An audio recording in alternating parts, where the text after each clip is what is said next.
Éclat de vie. Se relever. Un podcast qui aide à soigner les plaies et à penser l'après. Les accidents collectifs et les attentats, de par leur violence, peuvent causer un psychotraumatisme dont l'impact varie selon l'exposition au danger, les circonstances du drame et l'histoire de vie de chacun. Comment ces épisodes de vie tragiques peuvent nous fragiliser ? À quel moment faut-il s'inquiéter ? À quel moment faut-il consulter ? Je suis Avril Prosper, psychologue au sein de la Fédération nationale des victimes d'attentats et d'accidents collectifs. Dans ce podcast, je serai accompagnée de victimes et de professionnels ayant touché de près ou de loin ce phénomène si complexe.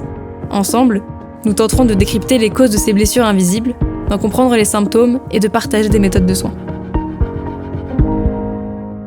Bonjour à tous, bienvenue sur Éclat de vie. Je suis actuellement à Bordeaux en compagnie de Charles-Henri Martin. Alors, bonjour, merci pour l'invitation et la participation au projet.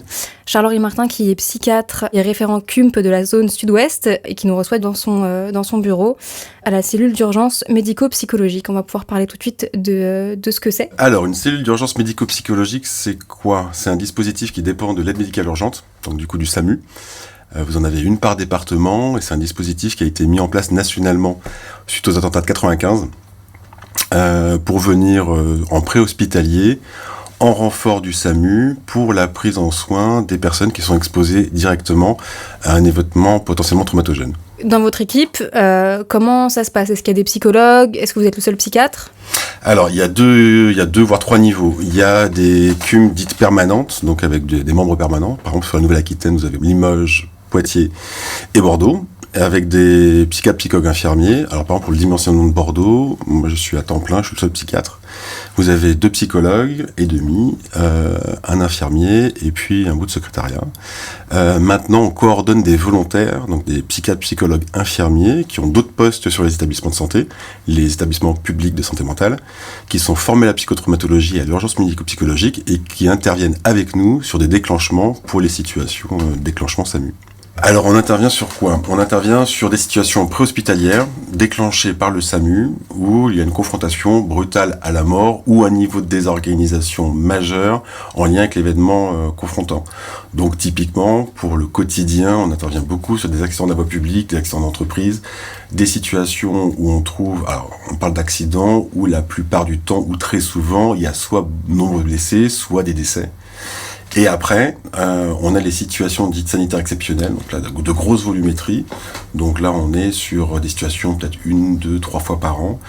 Typiquement, là, de tête, on a eu le féminicide de Mérignac en 2021, qui s'est fait dans un espace public. Il y avait une 50aine de témoins mercredi après-midi, avec tir à l'arme à feu. L'auteur a aussi mis le feu à la victime qui est décédée devant plein de témoins. Donc là, c'est de la grosse volumétrie. Et ça, c'est typiquement une mission urgence médico-psychologique. D'accord.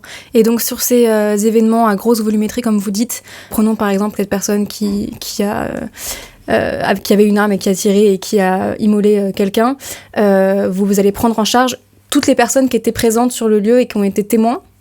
On gradue la réponse. En fait, techniquement, si on parle de cette situation-là, si on devait faire un retour d'expérience sur la situation, on est déclenché, on a une astreinte permanente toute l'année. L'un nous répond, le SAMU nous déclenche, parce que c'est lui qui déclenche sur l'événement-là. Donc on est appelé, la question c'est, il y a combien de témoins, ça se passe où, dans quelles circonstances. Donc là on part à 5-6 initialement, donc plutôt des permanents, des gens qui ont vraiment l'habitude, puisque c'est quand même des situations très mobilisantes, confrontantes. On va sur place, et là on a un système de tri, un peu comme la médecine de tri physique, organique, il y a aussi une médecine de tri psychique. Donc on se répartit un petit peu le fonctionnement. Il faut savoir que quand on intervient comme ça, on intervient à l'intérieur d'un poste d'urgence médico-psychologique. Donc en gros, on crée un centre de consultation d'urgence éphémère. Et après, on voit les personnes de façon graduée. Donc les plus concernés, c'est-à-dire tous les témoins directs, il y a ceux qui sont à la fois impliqués, donc les concernés, les témoins directs, et à la fois endeuillés. Donc là, on va voir les enfants, qu'on va devoir éloigner aussi et voir en première ligne. Et après, en seconde ligne, les personnes qui sont un peu plus lointaines au contexte, à l'événement initial. Bon, sur un événement comme ça, il y a 50 témoins directs, on va dire. Donc on va s'occuper initialement des enfants, de ceux qui sont plus symptomatiques sur un plan clinique. On les met au calme, on les voit dans le poste d'urgence médico-psychologique. Un de nous fait la coordination, parce qu'il faut arriver à gérer les besoins de soins. Parce qu'en gros, vous arrivez, il y a beaucoup de chaos, c'est très mobilisant émotionnellement, aussi pour les services de secours. Donc il faut arriver à faire le tri. pour prioriser du plus intense en termes de souffrance vers le moins intense et arriver à dimensionner l'équipe en fonction des besoins. Et après, on met un poste d'urgence médico-psychologique pour 2-3 jours pour voir tous les autres progressivement. Les gens peuvent revenir à la suite d'un événement sur place. En général, c'est des bâtiments publics qui sont réquisitionnés. Donc en général, c'est bâtiment public, c'est une salle des fêtes. Là, en l'occurrence, c'était le cabinet d'un généraliste au fond de la rue concernée qui a mis à disposition de 20h à minuit. C'était aussi le château du Burg, un espace public qui était à 100 mètres, qui a permis de décentrer un peu, puisque évidemment, la situation s'est passée dans la rue.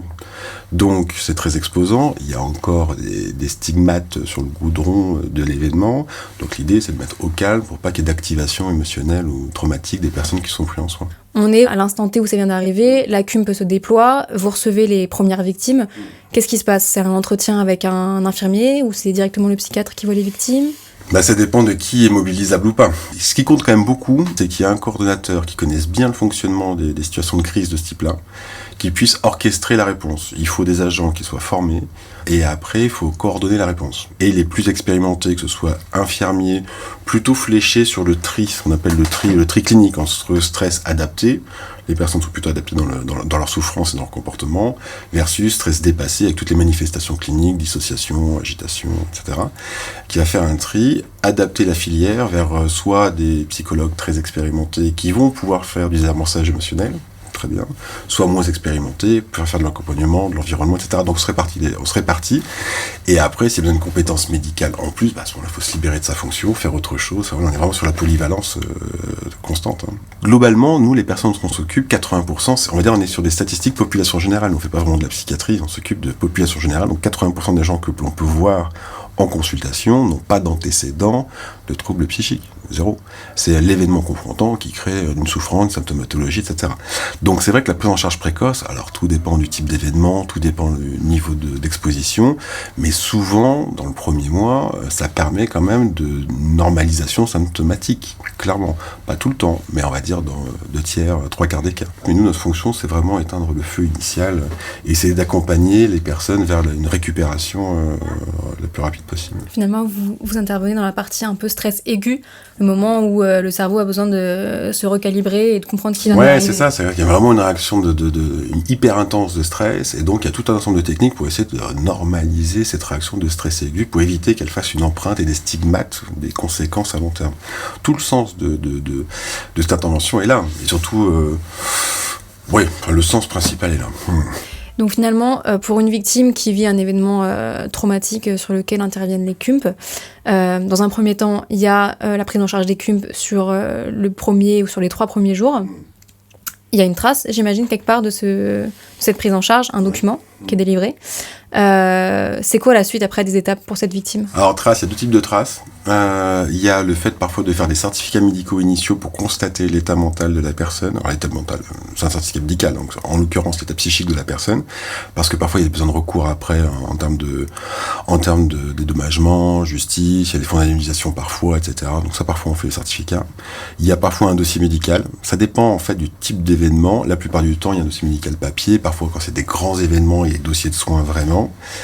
Et on remet de toute façon systématiquement une note d'information qui permet à la personne de savoir les symptômes dont qu'elle pourrait avoir dans les jours et les semaines qui viennent, en particulier les troubles du sommeil, les troubles de la concentration, les reviviscences, etc., et les recours qu'elle peut avoir. Donc si les personnes sont peu ou pas symptomatiques et qu'elles sont très nombreuses, on leur remet une note d'information et elles peuvent contacter leur CUMP de leur département, si c'est un événement qui dépasse ou qui inclut des gens qui ne sont pas du même département, sachant que c'est très simple, pour contacter la CUMP, il faut faire le 15. Nous, on les revoit directement. Enfin, nous, la plupart des CUMP, c'est comme ça. On voit les personnes en immédiat et après, on va les revoir 2-3 jours après, régulièrement, le temps que la prise en soin fasse son effet. D'accord. Vous, en fait, c'est en attendant qu'il y ait une prise en soin sur le long terme, c'est ça ? Non, vous ne faites pas de thérapie sur le long terme, je pense. Non, mais il n'y a pas toujours besoin de faire des thérapies sur le long terme. C'est-à-dire que on est sur la phase initiale, il n'y a pas forcément besoin de thérapie sur le long terme parce qu'on a été exposé à un événement psychotraumatogène. C'est potentiellement traumatogène. C'est important aussi, c'est pas parce qu'on voit des choses horribles, par exemple, ou qu'on est confronté à un événement sordide, que forcément on va développer du symptôme. Il y a la question de la symptomatologie, de la souffrance, et puis il y a la question plus... on va dire, de psychologie de développement personnel, d'acceptation, il y a la question des deuils, etc. Et ça nécessite parfois des plans qui soient quand même beaucoup plus longs, pas forcément très intenses, mais quand même beaucoup plus longs. Donc il y a un nombre de configurations qui est très important. Puis il faut quand même compter sur les capacités de récupération de notre mécanique mentale. Il y a la question de la résilience, c'est-à-dire cette capacité à récupérer un fonctionnement et en absence de toute souffrance, malgré l'exposition à des phénomènes absolument horribles. Bon, ça fonctionne quand même assez bien malgré tout. Hein. Donc voilà, donc nous on est là en recours, on est là en dépistage, on est là pour aider ces mécanismes de récupération, aider la personne à récupérer en lien avec son environnement et ses ressources. Et puis s'il y a besoin de plus, ça sera plus. Mais une nouvelle fois, c'est pas la règle. Okay. C'est clairement pas la règle. Moins ça dure longtemps initialement, c'est-à-dire moins cette phase de détresse péritraumatique ou de dissociation péritraumatique, cette phase très intense initiale dure longtemps. Et moins il y a de risques de troubles de stress post-traumatique à distance. C'est-à-dire qu'il peut y avoir une phase de latence où il n'y a rien, il n'y a pas de symptômes, et puis 6 mois après, tac, il y a des symptômes post-traumatiques. Mais ça, c'est vraiment lié à la phase initiale et la durée de l'intensité de la phase initiale. Ce qu'il faut retenir, c'est que c'est avant tout un dispositif à disposition de la population et des professionnels qui interviennent sur le site en situation de catastrophe ou d'événements impliquant de nombreuses victimes. Donc ce qui est important pour la CUM, ce qui est important, c'est la force du réseau. Parce que finalement, on ne fait pas tout nous-mêmes. On est primo-intervenant, on est là pour calmer un peu le feu. Et surtout, on est là pour un primo-contact et amener les personnes à une espèce d'apaisement et les brancher éventuellement sur des soins, soit pour eux, pour leurs enfants, pour leurs sauveteurs, pour éviter le développement de troubles secondaires. Donc c'est vraiment basé sur le réseau, la force du réseau.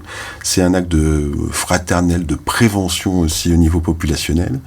Et après, sur un plan fonctionnel, nous, le dispositif, c'est un dispositif qui est réactif, qui s'adapte toujours à des situations assez différentes, parce qu'on a balayé des grandes typologies, mais il y a toujours des nouvelles choses qui apparaissent, le terrorisme, les féminicides, les méga-feux, le Covid, bon. Donc c'est de nouveaux paradigmes de crise dans un monde qui bouge, dans un monde où les crises sont de plus en plus fréquentes. On constate tous, là, en 2023, qu'il y a une espèce d'accélération sur le climat, sur les guerres. On a l'impression, parfois, en regardant le quotidien de l'actualité, que c'est une espèce de boucle qui s'accélère comme ça.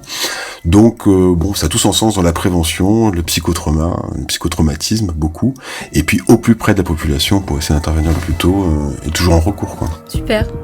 Merci beaucoup d'avoir participé à ce podcast.